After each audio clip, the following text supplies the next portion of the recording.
तो पुण्यात्माओं, जो अपनी पत्नी से इतना प्यार करता है, उसके लिए इतना व्याकुल हो जाता है, और भगवान शिव जी के पास एक मंत्र था जो ये दास आपको देता है।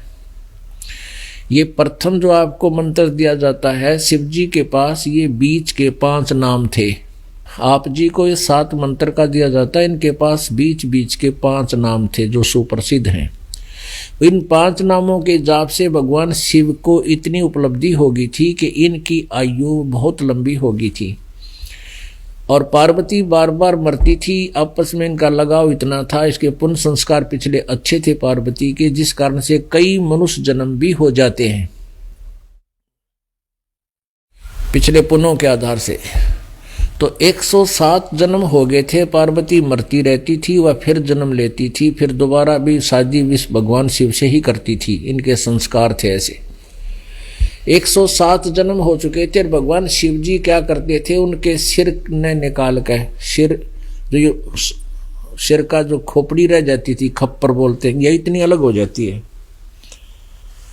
इसको अपने गले में डाल लेते थे, माला बना के 107 माला बना के, और खुट्टी का टांग रखी थी, कभी कभी गले में भी डाल लेते थे, इतना प्यार करते थे।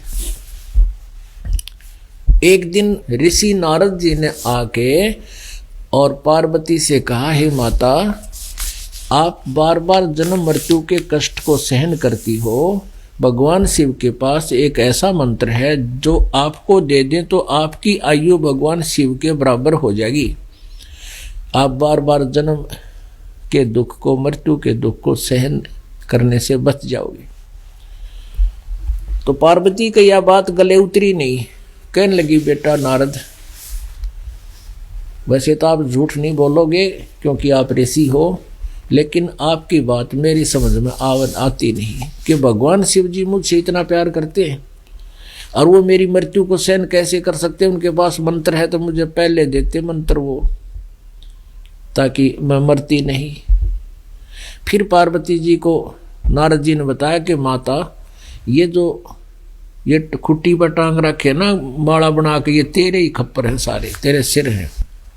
पार्वती एकदम सहम गई, सचमुच अकोरी शौक से भगवान ने ये खप्पर रखने का, ये तेरे से इतना प्यार करते थे, वह आपकी प्रत्येक याद को ताज़ा रखते हुए गले में यहाँ रखते हैं, कभी कभी सीने से भी लगा लेते हैं, गले में टांग लेते हैं।